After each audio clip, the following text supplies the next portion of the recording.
ওম শান্তি। 17 ছেপ্টেম্বৰ 2024 সাকাৰ মহাবাক্যৰ সম্পূৰ্ণ সাৰ কথা। মৰমৰ সন্তানসকল, এইটো ৰহস্য সকলোকে শুনোৱা যে আবু হৈছে সকলোতকৈ শ্ৰেষ্ঠ তীৰ্থ।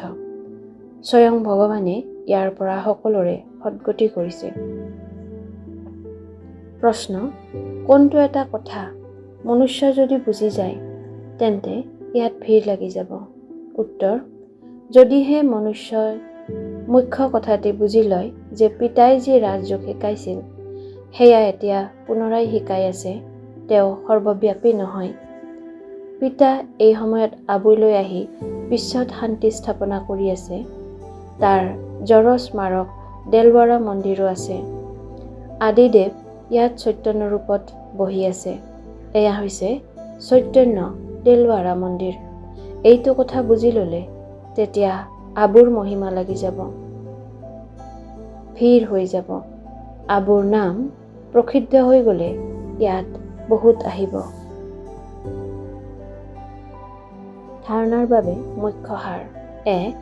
দেহী অভিমানী হোৱাৰ পুৰা পুৰুষাৰ্থ কৰিব লাগে। এনেকৈ কেতিয়াও ভাবিব নালাগে যে ভাগ্যত যি আছে হ'ব। বিচাৰ বুদ্ধি সম্পন্ন হ'ব লাগে। 2. জ্ঞান শুনি সেয়া স্বৰূপত আনিব লাগে। স্মৃতিৰূপী ধাৰ ধাৰণ কৰি আকৌ সেৱা কৰিব লাগে। সকলোকে আবু মহান তীৰ্থৰ মহিমা শুনাব লাগে। বৰদান: এক বাবা শব্দৰ স্মৃতিৰে স্মৃতি আৰু সেৱাত ব্ৰতী হৈ থাকোঁতা সঁচা যোগী, সঁচা সেৱাধাৰী হোৱা। তোমালোক সন্তানসকলে মুখেৰে বা মনেৰে বাৰে বাৰে বাবা শব্দটি কোৱা। সন্তান হোৱা, সেয়েহে বাবা শব্দটি স্মৃতিলৈ আহা আৰু চিন্তন কৰাই হৈছে যোগ।